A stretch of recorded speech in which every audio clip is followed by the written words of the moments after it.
यीशु मसीह के ज़िंदा बाबरकत नाम में आशर की तरफ से और सोनिया की तरफ से आप सबको सलाम। उम्मीद करता हूँ खुदावंद में आप सब खैरियत से होंगे। और आज हम सीखेंगे गुडनेस के बारे में, नेकी के बारे में। आप पढ़ सकते हैं खुदावंद के ज़िंदा पाकलाम में से पालूस रसूल गलतियों के नाम ये ख़त लिखते हैं।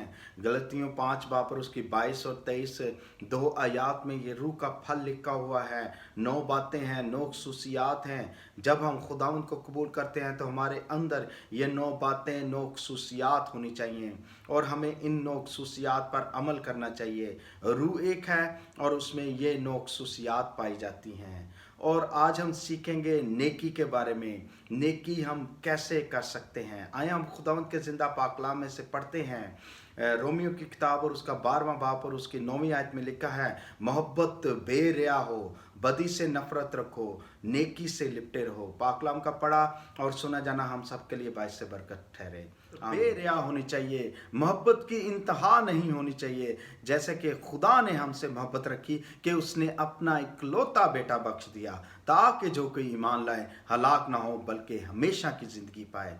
और मोहब्बत ऐसी होनी चाहिए, मोहब्बत की इंतहा नहीं होनी चाहिए। और हमें बदी से नफरत रखनी है क्योंकि मोहब्बत जो है वो सारी चीज़ों पर पर्दा डाल देती है। और हमें नेकी से लिपटे रहना है, एक दूसरे के साथ नेकी करनी है और हमने पीछे नहीं हटना क्योंकि खुदावंद की मोहब्बत ही हमें यही सिखाती है, नेकी से लिपटे रहो। जैसा कि खुदावंद के ज़िंदा पाकलाम में लिखा है, वाज की किताब और उसका 3 बाब और उसकी 12वीं आयत में लिखा है, मैं यकीनन चाहता हूं कि इंसान के लिए ये बेहतर है जब तक जीता रहे नेकी करे। हमारी जब तक सांसें चलती हैं, हमारे अंदर जब तक मोहब्बत है खुदा की, हमें नेकी करते रहना है, एक दूसरे के साथ नेकी करनी है। हम खुदावंद के ज़िंदा पाकलाम में से एक नेक सामरी की तमसील में से सीखेंगे।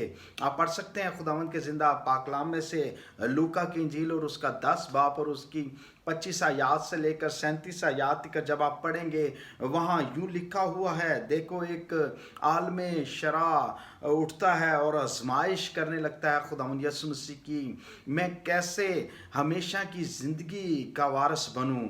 और खुदावंद यीशु मसीह कहते हैं, तूने तौरात में कैसे पढ़ा है, वहाँ यूँ लिखा हुआ है, देखो खुदावंद अपने खुदा से अपने सारे दिल और अपनी सारी जान और अपनी सारी ताकत और अपनी सारी अकल से मोहब्बत रख और अपने पड़ोसी से अपने बराबर मोहब्बत रख। उसने कहा ठीक जवाब दिया। और खुदावंद यीशु मसीह कहते हैं, यही कर तू जीता रहेगा। और खुदावंद उसे अपनी मोहब्बत के बारे में सिखाना चाहते हैं, उसके अंदर उस मोहब्बत का बीज डालना चाहते हैं खुदावंद यीशु मसीह। क्योंकि आलम शरा जो है वो एक आलम है, उसे हर चीज़ का पता है, तो फिर भी खुदावंद यीशु मसीह को वो आजमाता है। और खुदावंद यीशु मसीह यही कहता है, तेरे अंदर मोहब्बत है तो तू हमेशा की ज़िंदगी में दाखिल हो सकता है। तो फिर वो उसे आजमाता है खुदावंद यीशु मसीह को। वो कहता है, मेरा पड़ोसी कौन है, मैं किसके साथ नहीं दिया।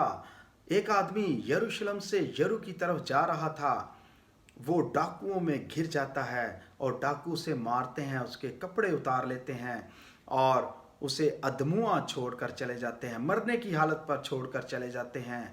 और वहाँ से काहिन गुजरता है, वो भी अनदेखा करके वो चले जाता है। और लादी भी गुजरता है, वो भी अनदेखा करके चले जाता है। और लादी और काहिन वो हैं जो खुदावंद की शरीयत पर अमल करते हैं और खुदावंद के हुक्मों को जानते हैं, तो फिर भी वो अनदेखा करके चले जाते हैं।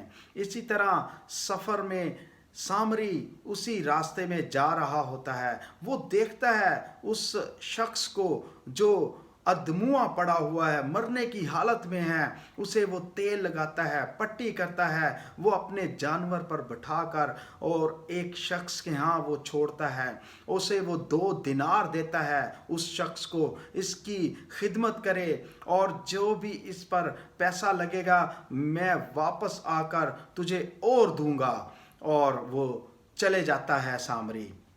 اور سامری اور یہودی جو ہیں وہ 100 سال سے ایک دوسرے کے ساتھ بات چیت نہیں کرتے، وہ جھگڑے میں رہتے ہیں، وہ ایک دوسرے کی مدد نہیں کرتے، لیکن خداوند کی محبت سامری کے دل میں آئی، اس نے اس پر نیکی کی، اس نے اس پر رحم کیا، اس نے اس پر تیل لگایا، پٹی کی۔ پھر یسوع نے اس سے پوچھا ان تینوں میں سے پڑوسی کون ٹھہرا، کون نیک ٹھہرا؟ اس نے کہا جس نے اس پر رحم کیا۔ یسوع نے کہا تو بھی ایسا ہی کر، اور ہم نے بھی ایسا ہی کرنا ہے۔ ہم نے بھی خداوند کے حکموں کو جاننا ہے، خداوند کے کلام کو پڑھنا ہے، جیسا کہ اس کاہن جیسا نہیں بننا، ہم نے لادی جیسا نہیں بننا، ہم نے اس عالم شرع جیسا نہیں بننا جس کو علم کا پتہ ہے تو پھر بھی اپنے استاد کو آزماتا ہے، پھر بھی وہ خدا کو آزماتا ہے۔ اور خداوند نے اسے بہت اچھا جواب دیا، تو بھی ایسا ہی کر، نیک کام کرتا رہ اور رحم کر، اپنے پڑوسی پر رحم کر، نیکی کر، اپنے بہن بھائیوں کے ساتھ نیکی کر، اور کام میں سرگرم رہ، نیکی کرنے میں سرگرم رہ، جیسا کہ خداوند کے زندہ پاک کلام میں لکھا ہوا ہے۔ پالوس رسول گلتیوں کے نام خط لکھتے ہیں، گلتیوں 6 باب اور اس کی 9ویں آیت میں لکھا ہے، ہم نیک کام کرنے میں ہمت نہیں ہارنی، کیونکہ اگر بے دل نہ ہوں گے تو آئین وقت پر کاٹیں گے۔ پس جہاں تک موقع ملے سب کے ساتھ نیکی کرنی ہے، جیسے وہ سامری نے اسے موقع ملا اس نے نیکی کی، کیونکہ وہ ایک دوسرے کے ساتھ وہ لڑتے تھے، تجارت نہیں کرتے تھے، تو پھر بھی اس یہودی کے ساتھ اس نے نیکی کی۔ اور ہم نے سامری بننا ہے، اپنے دل کو نرم کرنا ہے، خداوند کے کلام کو اپنے دل میں لے کے آنا ہے، تو پھر ہی ہم ایک دوسرے کے ساتھ نیکی کر سکتے ہیں، جیسا کہ خداوند کے کلام متی کی انجیل اور اس کا 19واں باب اور اس کی 17ویں آیت میں لکھا ہے، نیک تو ایک ہی ہے، لیکن اگر تو زندگی میں داخل ہونا چاہتا ہے تو حکموں پر عمل کر۔ نیک کون ہے؟ وہ ہمارا خداوندوں کا خدا ہے، وہ ہمیں سکھانا چاہتا ہے ہم نیک کام کرنے میں سرگرم رہیں، جیسے وہ نیک سامری تھا۔